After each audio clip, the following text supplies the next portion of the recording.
അസ്സലാമു അലൈക്കും വറഹ്മത്തുള്ളാഹി വബറകാതുഹു.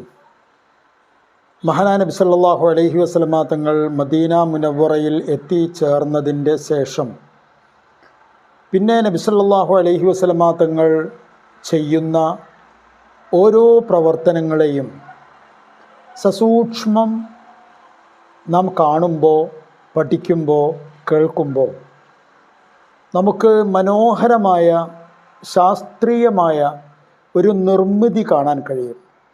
മഹാനായ നബി സല്ലല്ലാഹു അലൈഹി വസല്ലമ തങ്ങൾ ബലിഷ്ഠമായ ഒരു സമൂഹത്തെ, ഒരു സമുദായത്തെ നിർമ്മിക്കുകയാണ്. അതിന് കുറേ ആൾക്കാരെ ചേർത്ത് നിർത്തി ഒരാൾക്കൂട്ടം സൃഷ്ടിച്ചതുകൊണ്ടായില്ല. അവരെ ഒരേ ഒരാശയത്തിൽ ഒരുമിച്ച് കൂട്ടണം.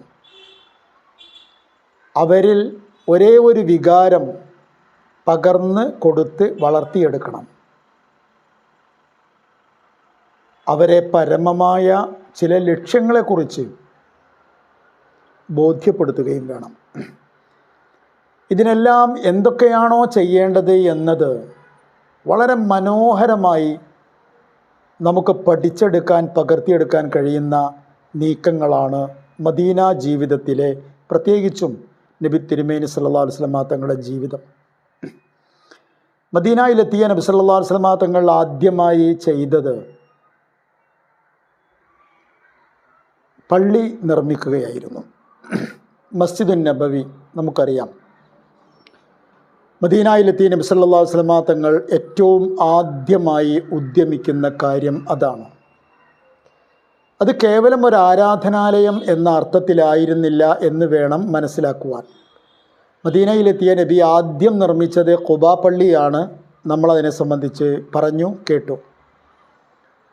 അത് നിസ്കരിക്കാൻ വേണ്ടി മാത്രമുള്ളതായിരുന്നു. എന്നാൽ ഇവിടെ നബി ഇനി മുസല്ലയിട്ട് നിസ്കരിച്ചു കൊണ്ടേയിരിക്കുകയല്ല ചെയ്യാൻ പോകുന്നത്. നബി അതിവേഗം ഒരു സമുദായത്തെ പടുത്തുയർത്തുകയാണ് ചെയ്യുന്നത്.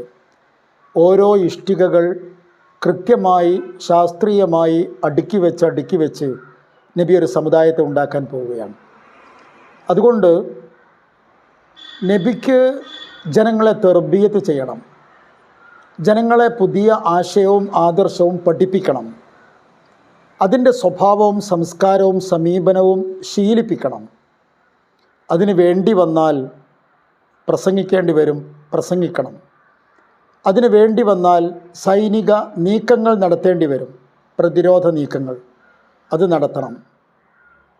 അതോടൊപ്പം തൻ്റെ സമുദായം വളർന്ന് വരുമ്പോൾ അവർക്കിടയിൽ ഒരു ഭരണം ഉണ്ടാക്കണം. ഇതൊക്കെ ചെയ്യേണ്ടത് നബിയാണ്.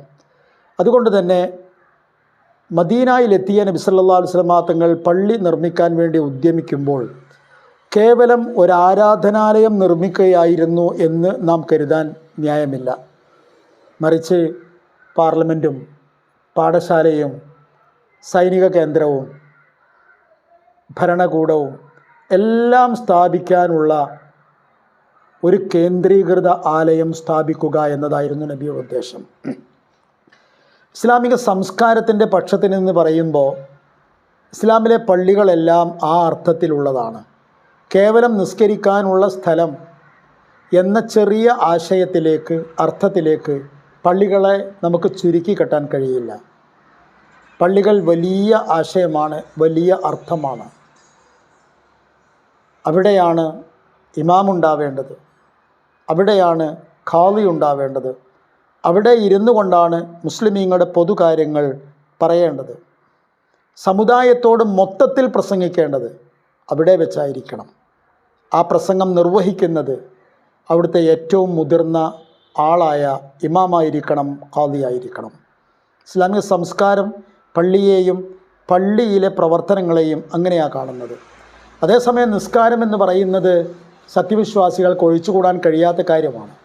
അതുകൊണ്ട് അത് മറ്റേത് വിശ്വാസികളെപ്പോലെയുമല്ല, മറ്റേത് മതക്കാരെപ്പോലെയുമല്ല. എപ്പോഴെങ്കിലും പോരാ, ആഴ്ചയിലൊരിക്കൽ പോരാ, മാസത്തിലൊരിക്കലോ ആണ്ടറുതി ഉണ്ടാകുമ്പോഴോ മാത്രം പോരാ. ഓരോ ദിവസത്തിലും കൃത്യമായി നിസ്കാരം നിർവഹിക്കണം. അതുകൊണ്ട് ഇതെല്ലാം നടക്കുന്ന സ്ഥലത്ത് തന്നെ നിസ്കരിക്കാനുള്ള ജുമാ കൂടാനുള്ള, ജമാഅത്ത് നടക്കാനുള്ള സൗകര്യമുണ്ടാവണം. ഇങ്ങനെയുള്ള വിശാലമായ അർത്ഥത്തിലേക്ക് വിരൽ ചൂണ്ടിക്കൊണ്ടായിരുന്നു നബി സല്ലല്ലാഹു അലൈഹി വസല്ലം തങ്ങൾ പള്ളി നിർമ്മിക്കുവാൻ തീരുമാനിച്ചത്. നേരത്തെ നാം പറഞ്ഞു, അബൂ അയ്യൂബുൽ അൻസാരി റളിയല്ലാഹുവിൻ്റെ വീട്ടിലാണ് നബി താമസിക്കുന്നത്. മഹാനായ നബി സല്ലല്ലാഹു അലൈഹി വസല്ലം തങ്ങളുടെ പ്രിയപ്പെട്ട പത്നി സൗദ ബീവി അടക്കമുള്ളവരൊക്കെ മദീനയിൽ നിന്ന് എത്തിച്ചേർന്നു. ഹിജ്റ പോരാൻ കഴിയുന്നവരൊക്കെ തന്നെയും എത്തിച്ചേർന്നു. ഈ സമയത്ത് നബി ആദ്യമായി പള്ളിക്ക് വേണ്ട സ്ഥലം കണ്ടെത്താൻ ശ്രമിച്ചു. അതിന് നബിക്ക് ഒരുപാട് ആലോചിക്കാനുണ്ടായിരുന്നില്ല. മദീനയിലെത്തിയ തൻ്റെ ഒട്ടകം എവിടെയാണോ മുട്ടുകുത്തിയത് അവിടെ തന്നെയാണ് തൻ്റെ ആസ്ഥാനവും തൻ്റെ തലസ്ഥാനവും. അതുകൊണ്ട് ആ സ്ഥലം പള്ളിക്ക് വേണ്ടി വാങ്ങണം, സ്വന്തമാക്കണം എന്ന് നബി ആഗ്രഹിച്ചു. അന്വേഷിച്ചപ്പോൾ നബിക്ക് മനസ്സിലായി അത് ബനു നജ്ജാറുകാരുടേതാണ് എന്ന്. അസ്സലാമു അലൈക്കും വറഹ്മത്തുള്ളാഹി വബറകാതുഹു.